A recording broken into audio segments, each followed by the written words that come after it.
Welcome to The Perfect Workout, where we bring you expert exercise advice, practical workout tips, and inspiring stories from the world of fitness and wellness. I'm Jordan Thompson, and today I'm sitting down with Jim Keane to talk all about sleep and how it affects our weight. Jim is the world's leading expert in adaptive resistance technology, and he's spent a decade as a fitness business owner, trainer, and coach, and has given over 1,000 live demonstrations on this technology and designed the protocols and programs used globally today. Welcome, Jim. Great to be here. Thanks for having me. Okay, so we know that sleep is widely known to be a pillar of optimal health. You hear you got to get good quality sleep everywhere. But today we want to talk about how it specifically affects our fitness goals and weight loss goals, even more specifically. So can you tell me a little bit about how sleep affects weight loss? Are there any specific processes or things that occur during sleep that contribute to weight management? Yeah, so there's a big constellation of things that sleep affects in your body, obviously. But in regards to fat loss, the main thing with fat loss is controlling hunger. And there's hormonal elements to that are all regulated by the amount of sleep that you get. We've all had that experience of getting a short night of sleep, and all of a sudden you find yourself craving maybe less healthy foods the next day. And so if you fail on a consistent basis to get your sleep at the right time and in the right amounts, you're going to end up craving the wrong types of foods and finding your willpower at a little bit of a disadvantage. So that's the primary way, I would say, that sleep affects your fat loss long term. And there's also the idea of not only the hunger hormones and the appetite hormones, but also fat storage hormones themselves. The main one most people know about is insulin. And it turns out that there's repetitive studies that have been done to give people glucose tolerance tests following a night of short sleep. So they'll take a bunch of unfortunate people into a lab and they'll purposely cut their sleep short, and then they'll measure them the next day. They give them 50 grams of glucose in a liquid. You just take it like a shot. And then at 30 minutes, at 60 minutes, at 90 minutes, they track your blood sugar to see how well you can manage glucose, which is a proxy for how well you can manage the food coming in and partition it where it needs to go. Well, it turns out the group that they let sleep, the lucky group, they were just fine. They were at baseline. They were just the same as they had been tested the previous day at normal. But the group who only got, I think in the one I read most recently, I think it was 5 hours. So they stopped these people after 5 hours of sleep. And so a lot of people, we both know people who are like, yeah, I get by on 5 hours just fine. There's no problem at all. I'm fine, and we can adapt to anything. So we feel like we're fine. But just one night of short sleep ruined the insulin signaling, ruined the glucose tolerance of this group. And you can get it back. We're very adaptive, very malleable.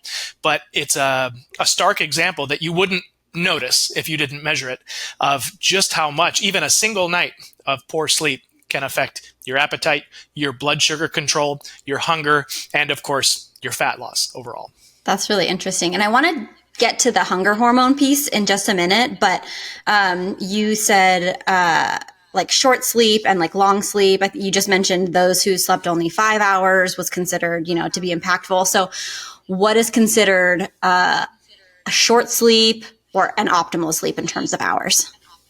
There's a little bit of variation. And just like any attribute in a group of people, a population of people, you're going to have a wide variety. But it all falls within 7 to 8 hours in that window. And there may be people who can function optimally at their maximum on only 6 hours of sleep. It's just that over thousands of experiments and studies and hundreds of thousands of study subjects, they've never been discovered. No one's ever studied someone who turned out that they only needed 6 hours. And the way they do it is they put you in a pitch black room at 68 degrees and all the perfect conditions for sleep at the right times. And they basically lock these people in the room with their favorite kinds of sheets and comfy beds. They lock them in for 12 hours. And at first, people sleep 10 to 11 hours because they're sleep deprived, most of us, the people who signed up for the study. And eventually, they find that they're naturally waking up after between 7 and 8 hours. But so far, there's been nobody studied who wakes up after 5.5 or 6 hours repetitively, naturally, with the opportunity to sleep more. So I'd say short sleep, it's like read them and weep. Short sleep is anything less than 7 hours, but you also don't want to go too long.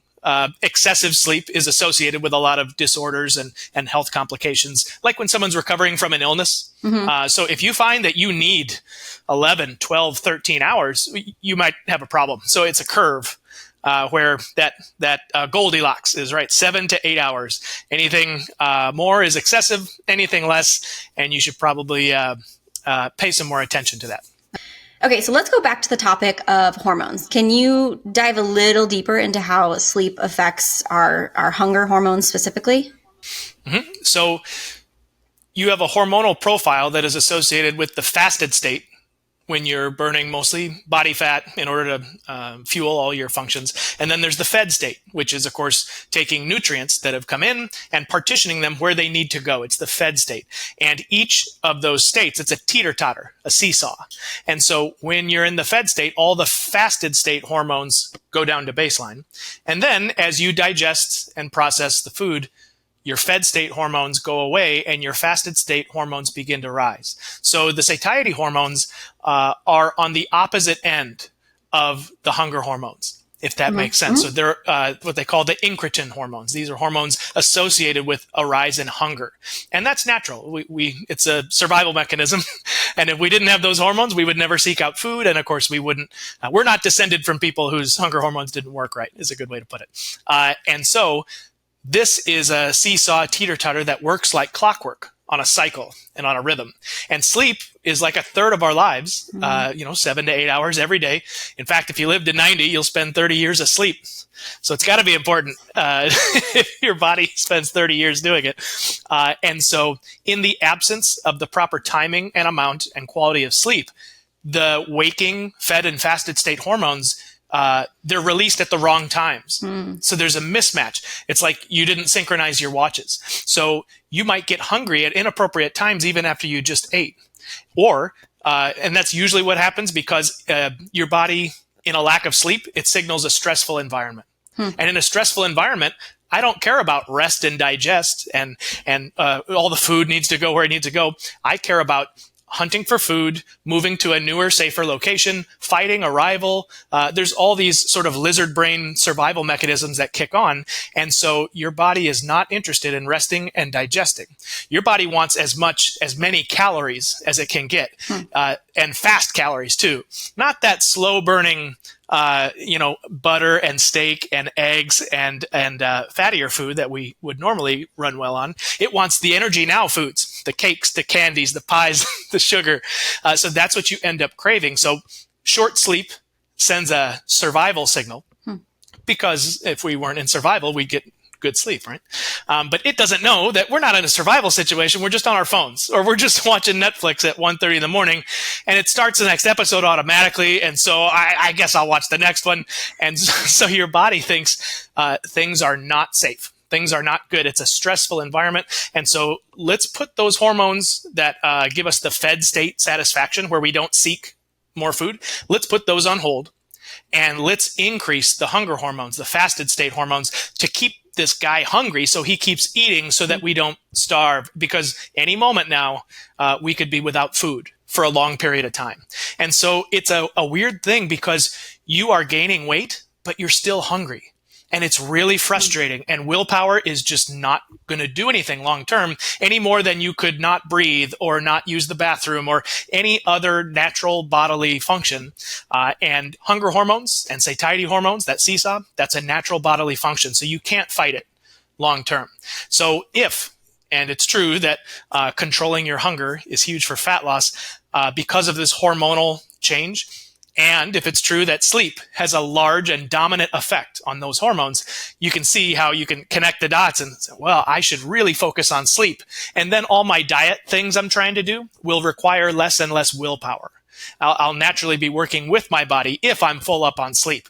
If I'm short on sleep, now it's me versus my body. And over time, your body's going to win. Yeah, you keep saying willpower. And one of the things that clicked for me years back when I heard about this concept is willpower is like a battery. It will just consistently drain throughout the day. Yes, it's a finite resource. So don't rely on your willpower. Yeah. Smart.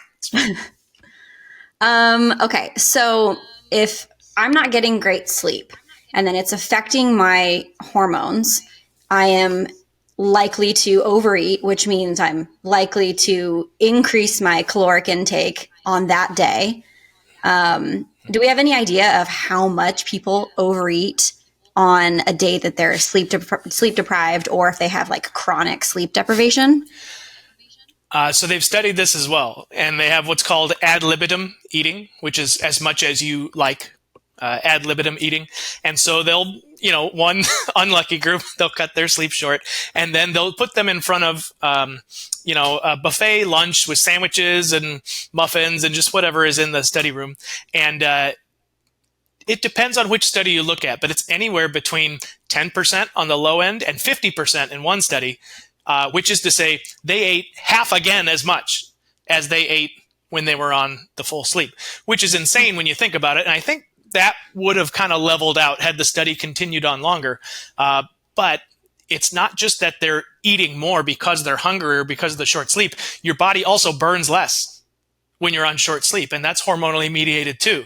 So it's a double whammy. You end up eating more at the same meals than you otherwise would have selected to eat. But you also end up burning less because, again, you're in survival. You're on short sleep, so your stress hormones rise, and your body doesn't want to burn and expend a lot of energy in that situation. One study, they took people to a theater because the researchers decided that it was easier to measure popcorn.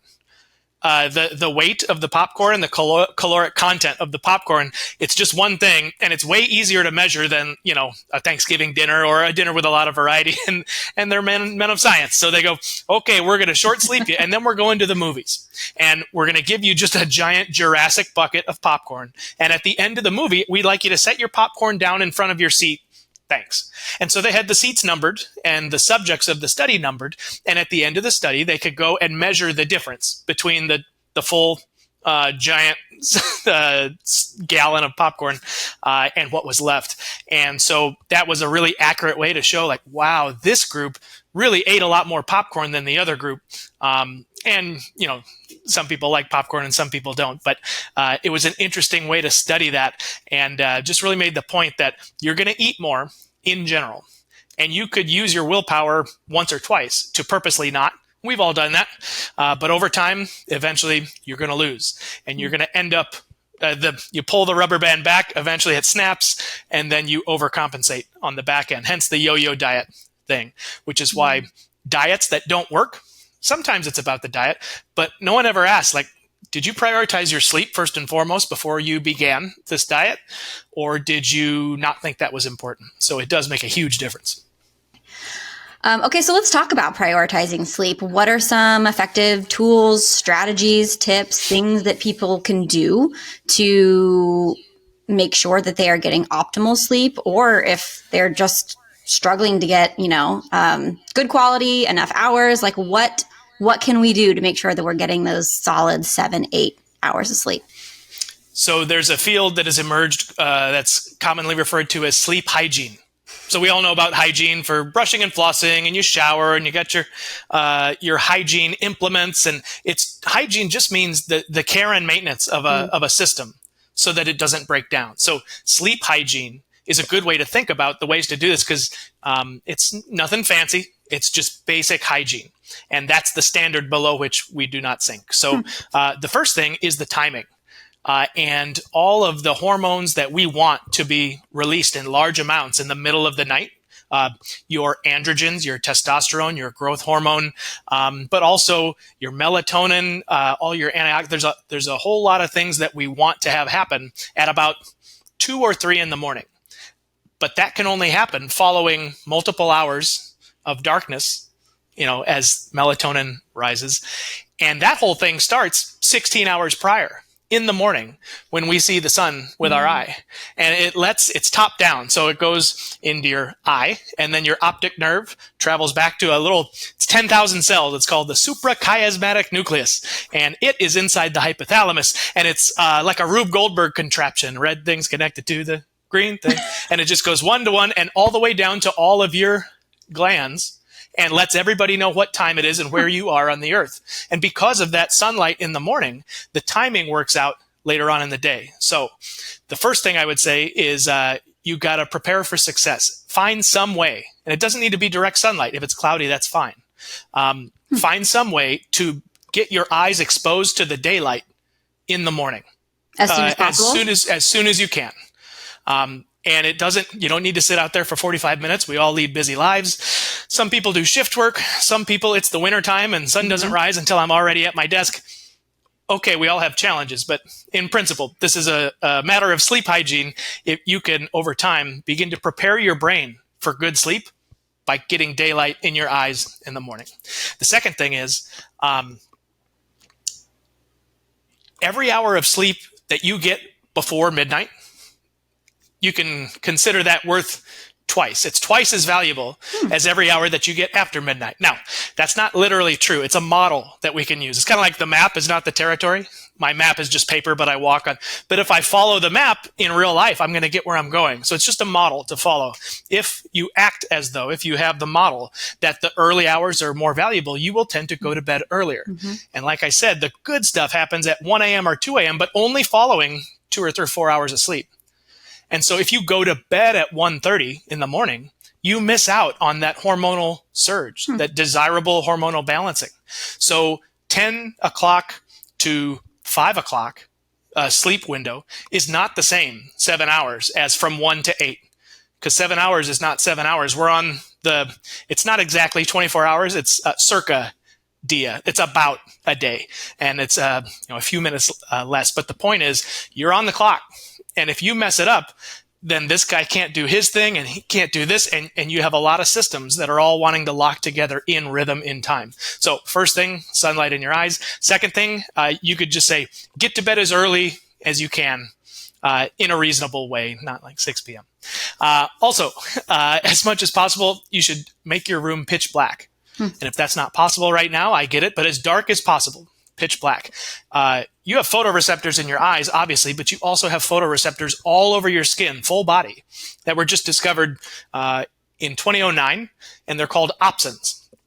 And the opsin proteins, originally it was thought were just in your eyes, but then they discovered opsin proteins in people's skin. And I thought, well, why would the skin have photoreceptors in them? And it's because even the skin is involved in the circadian rhythm. And so if you have blue lights at night, even just on your skin, it sends a mismatch signal. And a certain part of your brain thinks, yeah, it's 10 a.m. Great, because I see blue light. It must be daytime. And in the presence of a bunch of this blue light, melatonin doesn't get released in nearly as robust of an amount. And so you have less melatonin, which degrades the night of sleep. And so it's great to be in a pitch black room. The studies so far show that having a cool room is best. Something right around 67 or 68 degrees Fahrenheit is ideal. Now, I live in Austin, Texas, and it's getting into the summer, so I can't really reliably get my place down to 67 degrees at night without a $8,000 energy bill. But the idea is sleep as cool as you can is the idea. So daylight in the eyes in the morning. Go to bed early. Sleep in a cool, dark room, as cool and as dark as you can get it. The next thing, no glowing rectangles for 2 hours before bed. So I used to say phones or computers, but clients of mine would say, well, what about iPads? That's cool, right? What if it has the filter on it, the red light, the filter, the night mode? Can't I? No, stop it. So no glowing rectangles. If you must, then it's essential to wear some blue blocking glasses, some red light glasses. Not optimal, but if you have to, I get it. Like if you're for work, I have to work late. Okay. But the idea is if your brain sees blue light at 11 p.m., you just sent the signal that it's 9 a.m. because blue light only appears in the morning and then it diminishes throughout the day once the sun is down. But you send a morning signal into your brain at 11 p.m., and then you wonder why you can't sleep that night. Well, guess what? You just crisscrossed. You're sending mixed messages to your brain. Do we release melatonin because it's the nighttime and we're ready to sleep, or do we go the other way and release cortisol to wake up and to have? So now you're trying to get to sleep and you have a bunch of daytime hormones going on. You get hungry. So now you need to have a midnight snack because in the morning it makes you hungry, so you eat. So it's all the opposite. That teeter-totter we were talking about of hormones gets all out of whack. And you can see how that would gum up the works in the future, the next day, when you're trying to decide what to eat and how much. So no glowing rectangles for 2 hours before bed is a big one. And then the final thing I could think of is finishing having your last bite of food of the day, probably not less than 3 hours before you hit the pillow. So the last bite of food to when your head hits the pillow, have that be more than 3 hours. It's only in the absence of a digestive obligation that your brain and your body can coordinate and get to work and go through each part of the cycle that results in that really highly desirable 2 a.m. hormone surge. But if you eat a giant big meal, all the blood is in your gut you're having to digest, and your brain can't do both at the same time. So eating and digesting and assimilating your food is a daytime activity. And then on an empty stomach, taking your brain through the cleansing process of the night, that's a nighttime process. And so you don't want to mix the two things up. So as much as possible, try to keep your eating, 3 hours, 4 hours is great. You don't need to be antisocial with it. You don't need to, sorry guys, I got to skip out in the middle of the appetizers because it's 8 p.m. and my health coach said I need to. That's not necessary, just as much as possible. So each of these hygiene things is just as much as you can. And you'll notice by changing even one thing, slight improvement. And so the more things you can stack, you can really make a huge difference in a short amount of time, because you don't need any special gadgets and you don't need special technologies. And there's things out there that can help you, but these are all free things that you can do to help improve your sleep hygiene and improve your health and improve your fat loss. I love that. I love phrasing it as sleep hygiene. I almost could think of it as just like a nightly routine too, to get yourself in the space. It's just what I do. Yeah. It's nothing fancy. And yeah. A lot of people say, yeah, it's biohacking. It's like, well, I guess so, but really it's just some stuff I do to have hygiene, to maintain my one and only brain. Yeah. Although I could see, let's say somebody is watching this and they do all of those things. They eat right before bed. They're watching TV or on their phone, or they, sleep with the TV on or whatever. I could see this as maybe being like a really overwhelming thing to feel like they need to try to do all of these things. Do you recommend going in and trying to make all those changes, or trying to stack, habit stack, like one by one? What would be like your recommendation of trying to make these changes? After seeing as many clients as I have over the years, I typically break them out into two categories. There's people for whom abstinence is going to work better than moderation. And these are the people who quit cold turkey, and it's the only way they can do it. And, like if you're a gambling addict or an alcoholic or something like that, sometimes you just, what about just one drink? It's like, bro, you haven't understood. If you're allergic to cats, you got 10 cats, you get rid of 8 of your cats. Have you solved your problem? No. So if you're that type of person who wants to make big changes in your life and you have a good reason, like your why is really strong, you will probably be successful just going, you know what? Forget this. I'm going to completely change and stick to it. So for that type of person, I would recommend just be very firm with yourself and figure out as many of these things as possible. Yeah. Now, there's other people who are just fine with moderation, who are very capable of stopping themselves from doing something that they naturally would do, and who have maybe a little bit more psychological control, and they don't want to do extreme or what they perceive as extreme things. So for them, it's exactly as you described. It's like, well, how about this? I'll still go to bed late, but I'll read a book under some dim lights instead of watch TV. Or some of these things are easy. I like to be outside in the morning anyway, but I'm still going to watch my shows at night, but I'll wear the red glasses. It's that sort of thing. So you put it out on a whiteboard or sketch it out on a sheet of paper, and you're like, all right, I'm willing to do that and that this week. And so you could do more, but you're only doing this much because you want to make a gradual shift. And then you just build on those habits over time. And then fast forward 6 months, you're doing all the things. But it was built up slowly over time. So just a little bit at a time. And a lot of people, again, and the people listening to this, you know which one you are. You know exactly. I'm the first kind. I have to just do the whole thing. I'm not going to do a little bit at a time. It's not going to work. If anyone tries to get me to do that, you will fail. And so I need to, what should I do? Okay, just tell me what to do. Good, I'll do it all. Great, so I can make myself do whatever, and then it works. But if I just do a little bit at a time, the bad habits they fight against the good habits, and it's a bad thing. So if you're listening to this and you're struggling, you know which type you are, but those are the items to focus on, whichever type you fall under. Jim, if you could kind of sum all of this up and give one very doable action step to anybody who just knows that they need to probably make some changes to their sleep or is struggling with sleep for weight loss, what's that one step, that one action step you'd give them? I'd say there's one action step and one psychology step. The action step, if you do nothing else, try to go to bed earlier. Try to make yourself do it, figure it out. That can lead to a bunch of positive changes down the road. Just, you should be, but you stay up. We all do it sometimes. Just go to bed earlier and love yourself enough to do that for yourself. And the second thing is a psychological thing. Really buy in to how important sleep is. It gets ignored. It gets, like everyone, if you ask them, they'll say it's important, but really understand how this is going to help your fat loss, as how it's going to help your brain, how it's going to help your mental health. It's going to help everything. So if you think it's important, you're going to take the steps necessary to fix it for you.